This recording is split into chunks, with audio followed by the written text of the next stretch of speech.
Hello दोस्तों, my name is Sunny Tomar और मैं लाया हूँ आपके लिए एक और नई वीडियो। ये मैट्रिक्स का पार्ट 2 है। जिसने पार्ट 1 ना देखा हो चैनल को सब्सक्राइब करें और channel Sunny Tomar mathematics YouTube पर सर्च करें और आपको मिल जाएंगे सभी वीडियोस। तो मैट्रिक्स, तो आज हम मैट्रिक्स का जोड़ना पढ़ेंगे, यानी कि एडिशन ऑफ मैट्रिक्स पढ़ेंगे।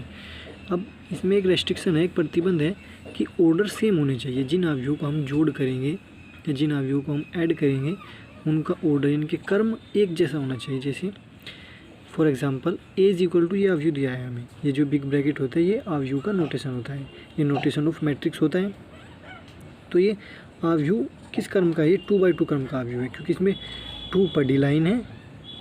ये देखो 1 3 2 4 ये हमारी रोज होती है, और कॉलम 1 - 2 और 3 और 4 ये हमारे कॉलम होते हैं। तो इसमें 2 ही रो है और 2 ही कॉलम है। ऐसे ही बी में भी 2/2 क्रम का अवयव है, 2 कॉलम और 2 रो।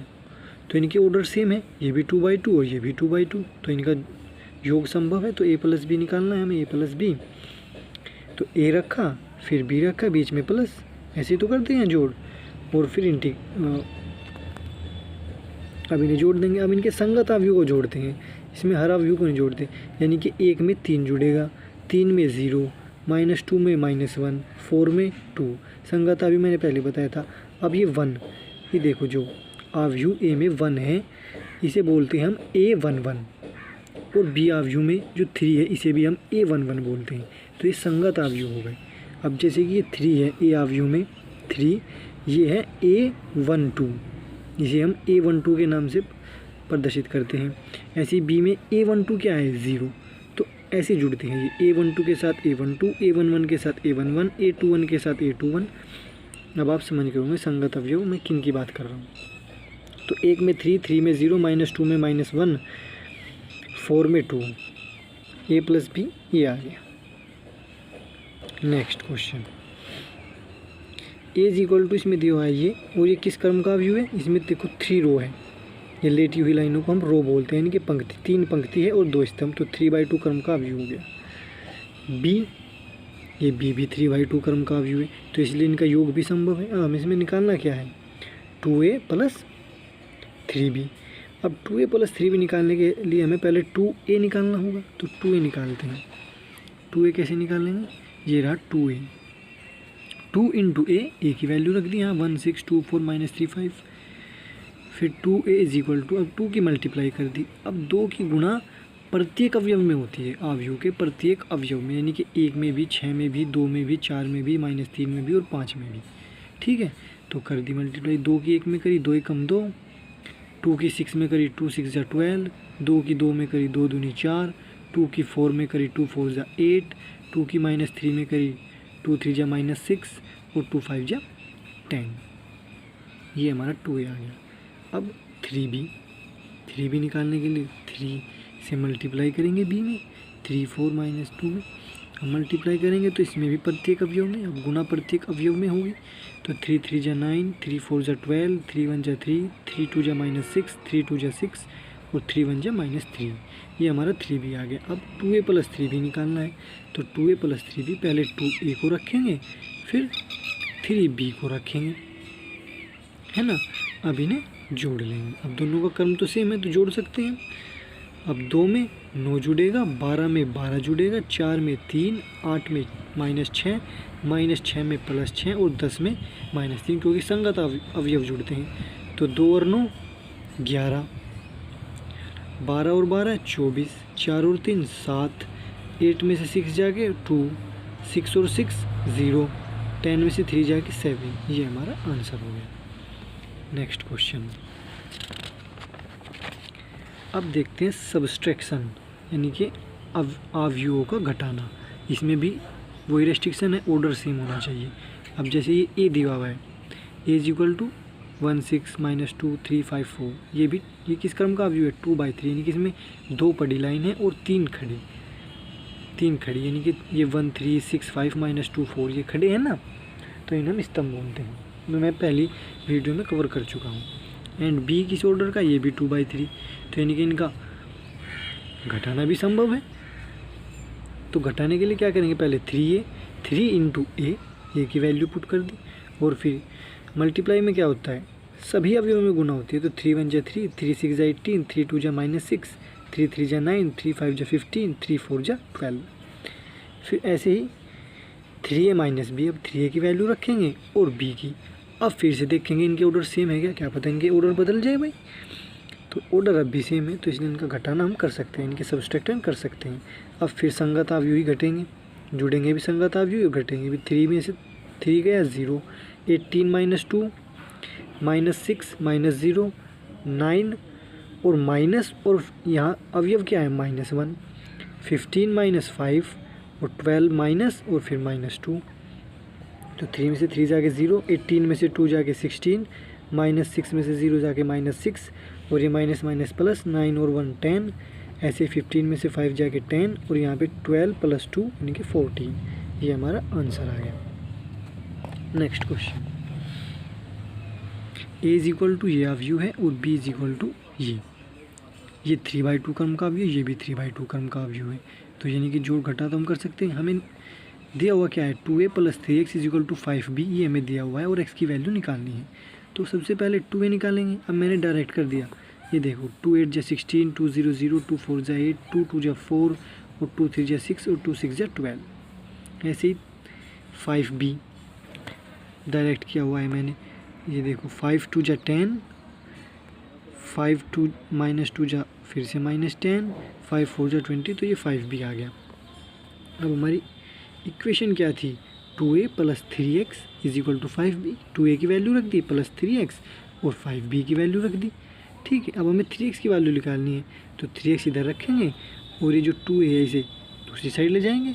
वैसे जैसे इक्वेशन हम सोल्व करते हैं, तो ये क्या हो गया, ये घट जाएगा उधर जाके, जो प्लस का होता है दूसरी तरफ जाके माइनस का होता है। तो हम जानते हैं। अब सब्सट्रैक्शन देखो, इनके ऑर्डर एक जैसे हैं नहीं, ये भी 3/2 और ये भी 3/2 सेम है, यानी कि हम सब्सट्रैक्शन कर सकते हैं। तो 10 - 16 -10 - 0, 20 - 8, 10 - 4 -25 और -6 और 5 - 12। ठीक, तो 3x की वैल्यू, तो 3x की वैल्यू कितनी आ गई, ये आ गई -6 -10 12 6। अब हमें निकालनी है x की, तो x = 3 मल्टीप्लाई में से डिवाइड में जाएगा, वैसी बात है 1/3 और ये ऐसे कैसा ही। अब 3 से हम अंदर डिवाइड भी कर सकते हैं और यहाँ भी आंसर छोड़ सकते हैं, ये भी हमारा आंसर है। तो हम 3 से डिवाइड करके भी दिखा देते हैं। तो हम मल्टीप्लाई करते हैं तो सभी अवयव में करते हैं, तो डिवाइड भी सभी अवयव में करेंगे। तो -6/3 -10/3 12/3 6/3 -31/3 और -7/3 और फिर इन्हें डिवाइड कर देंगे। 3 से 6 को डिवाइड करेंगे -2, 10 से डिवाइड होता नहीं, इनके पॉइंटों में नहीं लिखेंगे हम यहाँ पर। तो 12 से 3 को डिवाइड करेंगे 4, 6 को फिर से 2 और फिर ऐसे का ऐसे, ये हमारा आंसर हो गया। अब देखते हैं हम मल्टीप्लिकेशन ऑफ मैट्रिक्स, यानी कि अवयवों की गुणा। अब इसका क्या नियम है, इसमें हमें नियम है, यदि हमें ए बी निकालना है, यानी कि ए की गुणा बी में करनी है, तो ए में स्तंभों की संख्या यानी कि नंबर ऑफ कॉलम इन ए = होना चाहिए बी में पंक्तियों की संख्या, यानी कि number of rows in B, ये इक्वल होना चाहिए। ठीक है, ए बी निकालने के लिए और बी ए निकालने के लिए, तो फिर बी में स्तंभों की संख्या ए में पंक्तियों की संख्या के बराबर। तो यानी कि जो हमें निकालना है ए बी, तो ए में स्तंभों की संख्या बी में पंक्तियों की, बी ए निकालना है तो बी में स्तंभों की संख्या और ए में पंक्तियों की संख्या, यानी कि जो पहले है उसमें स्तंभों की संख्या देखनी है और जो बाद में है उसमें पंक्तियों की, ये बात ध्यान रखें। तो हमें ये दिया हुआ है क्वेश्चन, ए = ये है और ये 2/3 क्रम का अवयव है और बी 2/2 क्रम का। अब हमें ए बी भी निकालना है और बी ए बी। पहले हम ए बी के लिए ए बी निकालेंगे। अब ए बी निकालने के लिए ए में क्या देखेंगे हम, नंबर ऑफ कॉलम यानी कि स्तंभों की संख्या, और स्तंभों की संख्या मैंने पहले ही बताया था, किसी भी अवयव में स्तंभों की संख्या बाद में लिखी जाती है, यानी कि 2/3 है तो 2 पंक्तियों की संख्या है और 3 कॉलम की। ये मैं पहले ही बता चुका हूँ, जिसने पहली वीडियो ना देखी हो देखिए। और अगर आपको वीडियो अच्छी लगे तो please like share and subscribe. और बी में क्या देखेंगे हम, पंक्तियों की संख्या यानी कि नंबर ऑफ रोज़, यहाँ भी 2 और यहाँ पे 3 सेम होनी चाहिए, जब ये इक्वल होनी चाहिए और ये इक्वल नहीं है तो यानी कि ए बी इज़ इम्पॉसिबल।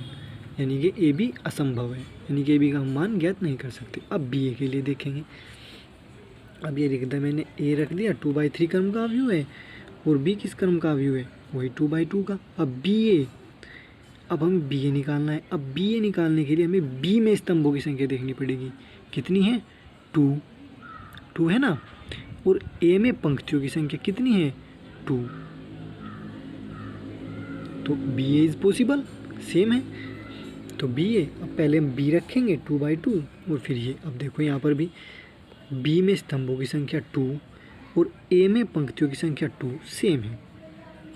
अब देखो, अब कभी कभी ये पूछ लेता है कि अगर बी ए संभव है तो जो अवयव बनेगा बी ए में, जो अवयव आएगा वो किस क्रम का होगा, वो कैसे निकालेंगे। अब ये देखो, जो बी में पंक्तियों की संख्या बची हुई है 2 और ए में बची हुई है स्तंभों की संख्या 3, तो इस क्रम का अवयव बनेगा, यानी कि 2/3। ये ट्रिक है, यानी कि बी ए, यानी कि हमने 2 और 2 सेम कर ली और फिर उसके अलग जो भी बचा है वही हमारा अवयव बनेगा। ये देखो 2/3 क्रम का हमारा अवयव बनेगा। अब मल्टीप्लाई कैसे करेंगे, अब मल्टीप्लाई करने के कई तरीके हैं, लेकिन मैं आपको सिर्फ एक तरीका बता रहा हूँ, उससे करेंगे आप। जैसे ये है, ये रो, हम रो के सापेक्ष भी कर सकते हैं और कॉलम के सापेक्ष भी, यानी कि हम इस कॉलम के सापेक्ष भी कर सकते हैं, इस रो के सापेक्ष भी, इस रो के सापेक्ष भी और इस कॉलम के सापेक्ष भी, किसी से भी गुना कर सकते हैं। तो आपको हमेशा रो से ही करनी है, ठीक है। तो हम पहले इस रो से मल्टीप्लाई करेंगे। तो इस रो से मल्टीप्लाई यानी कि इस रो की मल्टीप्लाई पहले इस स्तंभ में, फिर इस स्तंभ में और फिर इस स्तंभ में, समझ गए। अब देखो, जैसे 2 की मल्टीप्लाई करेंगे 1 में, 2 1 जा, ये यहाँ 2, ठीक है। ऐसे ही अब फिर 3 की करेंगे। अब 2 की तो हमने कर दी, 2 की तो 1 में कर दी, अब इस -3 की कहाँ करेंगे, इस 4 में, समझ गए। तो -3 × 4 -12। अब ऐसे ही इस 2 की इस 2 में 2 2 जा 4, इस -3 की इस 1 में 3 1 जा 3, ऐसे करेंगे।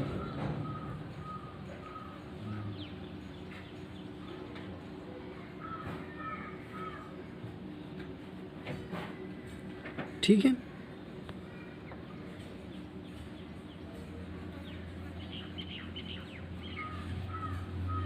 है ना। तो 2 1 जा 2, 3 4 जा 12, ऐसे हम मल्टीप्लाई करेंगे। ऐसे ही हर स्तंभ में मल्टीप्लाई करेंगे। फिर उसके बाद जब हम इस रो की इस रो की मल्टीप्लाई हम इसमें भी, यानी कि इस 2 की इस 1 में, इस 3 की इस 4 में, इस 2 की इस 2 में, इस 3 की इस 1 में, जैसे हमने की हुई है, और इस 2 की इस 3 में, इस 3 की इस 0 में मल्टीप्लाई कर लेंगे तो हमारी इसमें ये रो बन गई 1, ठीक। अब फिर इसके बाद हम इस पंक्ति की ऐसे ही इस स्तंभ में, फिर इसमें एक और होता उसमें, यहाँ पर एक पंक्ति और होती उसकी भी ऐसे ही प्रोसेस करते, ये सेम, समझ गए आप। अब इस 1 की इस 1 में 1, इस 3 की इस 4 में 12, इस 1 की 2 में 2, इस 3 की 1 में 3, बीच में हमेशा प्लस होता है, लेकिन प्लस माइनस माइनस इसलिए माइनस आया, 1 3 जा 3, 3 0 जा 0, समझ गए होंगे आखिर। अब फिर जोड़ना घटाना ही है। बी = क्या आ गया, -10 7 6 3 13 -1 और 3, ये हमारा आंसर है। तो बस आज की वीडियो यहीं तक रखते हैं। अगर आपको वीडियो अच्छी लगे तो please like share and subscribe.